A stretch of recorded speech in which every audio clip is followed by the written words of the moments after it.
Welcome to my channel, where we discuss everything and all things politics, economy, and development in Nigeria and around the world.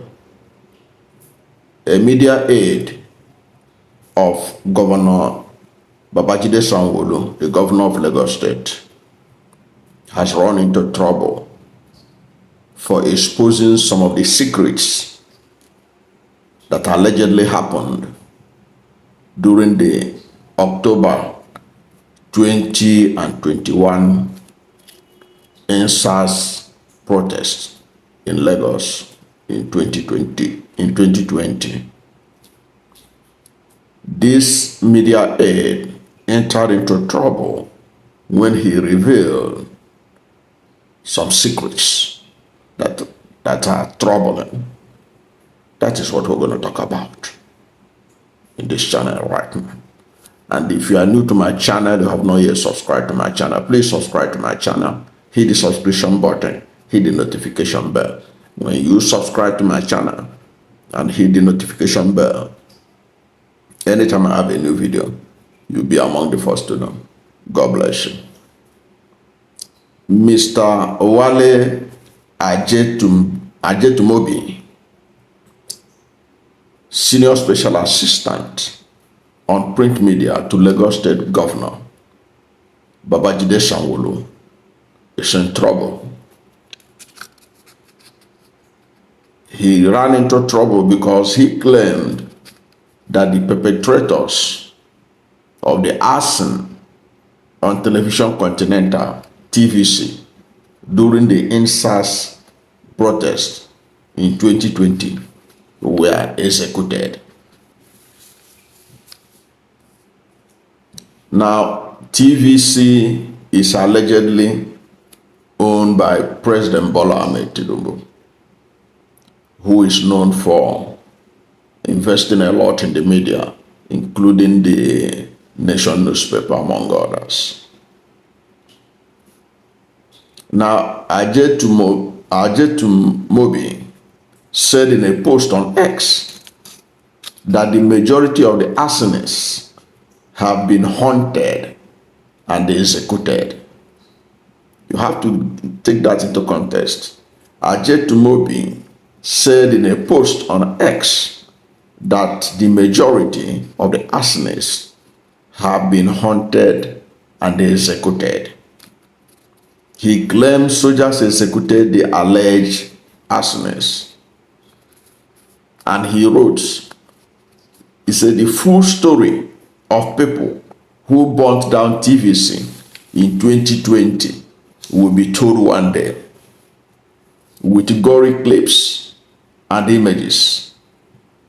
One thing to note, majority of them have been hunted and executed, he wrote. Now, when he posted that, some people reminded him that it means that there was extrajudicial killing, extrajudicial execution of Nigerians. In response, Ajetunmobi said some of the arsonists were overpowered by soldiers and killed during an exchange of gunfire. He wrote, he said, Lord, you want to create a narrative in your head. What is extrajudicial killing? Here, some of the people were chased by soldiers and the exchange of fire occurred. The arsonists were overpowered and killed in the process. Others ran away. Is that an extrajudicial killing to you? He replied to one of the people that responded to his tweet. But the truth of the matter is that he lied. This is because if you go, in fact, the burning of the TVC was televised live.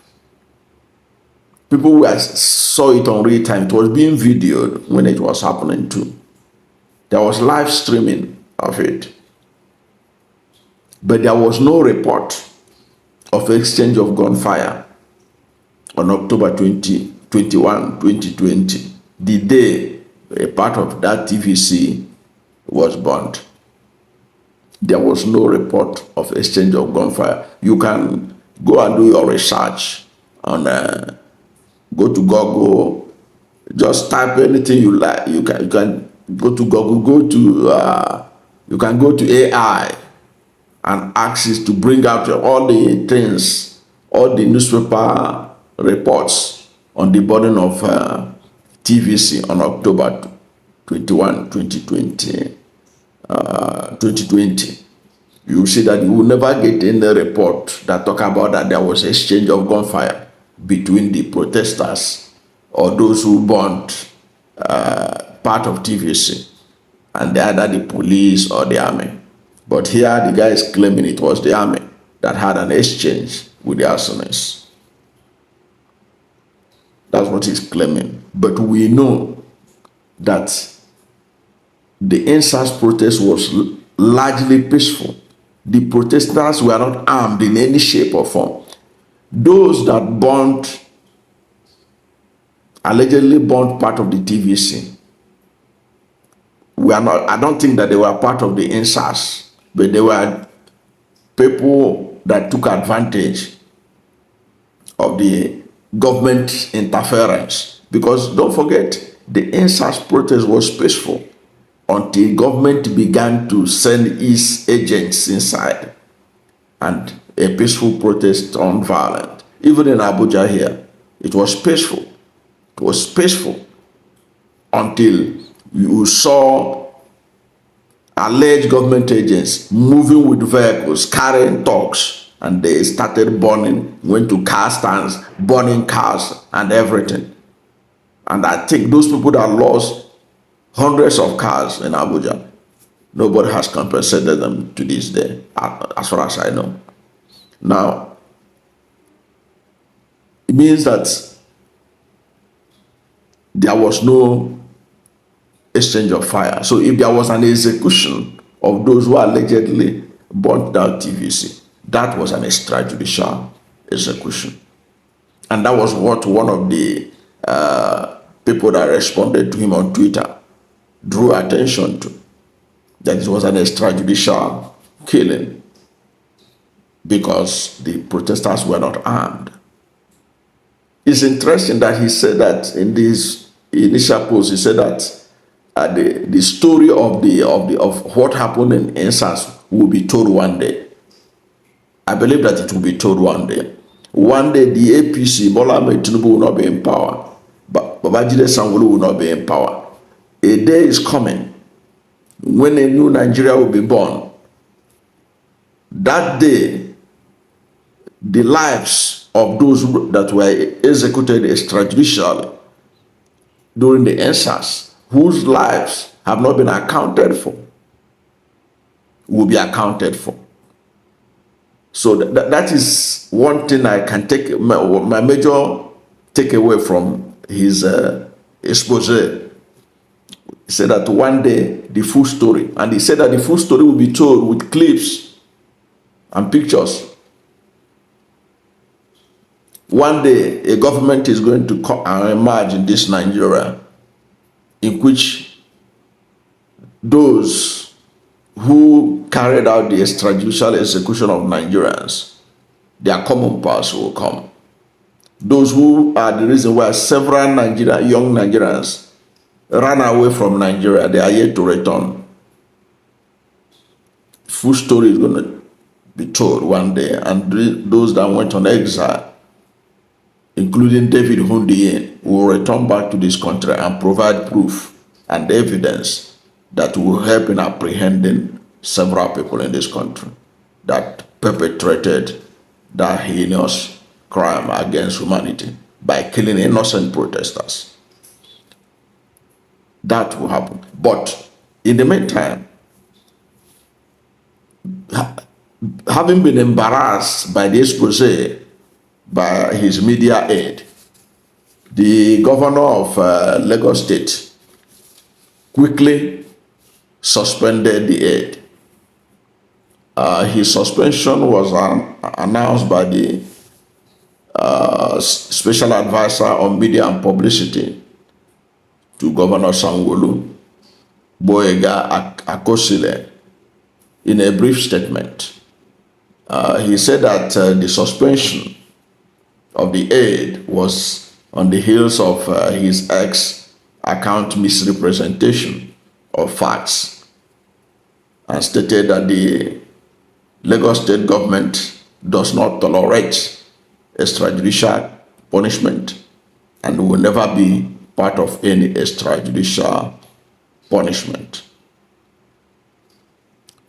Now, beyond his suspension, if Nigeria is a country where things are properly done, that aide ought to be invited by security agents to throw more light on what he had, because he was talking about that clips will be shown. He said when the true story of what happened on NSAS protests, October 2020 and 2021, when the full story are told, that clips will be used to tell the true story. It means that the government of Lagos State had true pictures and images of what happened. It means that some Nigerians have access to those, and that he said that one day the truth will be told. I don't know whether the police have to investigate to start unraveling the truth right now, or that Nigerians should be patient until the APC era. You know, this happened under Muhammad Buhari, and the Lagos State government was at the epicenter of everything else, of the alleged extrajudicial execution of peaceful protesters. What do you think? People should just keep calm and wait for a government in which the truth will come out. Because right now there are several families. There are several families that have not seen their loved ones, their children, their sons and daughters since that day. But they cannot do anything. They are helpless. There are young men, there have been documentaries of young men who left for that protest, never came home to this day. One day, a government is going to come in Nigeria that will ask questions that will unravel the truth of what happened. And God, keeping this aide alive, he will be called upon to give evidence, to show those clips that he was talking about, that will be shown one day, to reveal the truth of what happened in Lagos, in which several young Nigerians who are peacefully protesting against police brutality were killed, allegedly, in their prime. What do you think about, what is your position on this issue? Do you think the police can even do anything under this administration to unravel what happened at NSAS? Or you think that Nigerians should just be patient? A new Nigeria will soon emerge, in which all this Pandora box will be opened, and what happened at Lekki will be unraveled before Nigeria and the world. Whatever is your position, let's hear from you at the comment section. Thank you for watching this video, and if you are new to my channel, you have not yet subscribed to my channel, please subscribe to my channel, hit the subscription button, hit the notification bell. When you subscribe to my channel and hit the notification bell, anytime I have a new video, you'll be among the first to know. God bless. And please don't forget to like this video, because when you like it, Google will rank it high and recommend it for more people. Thank you, and God bless you and yours.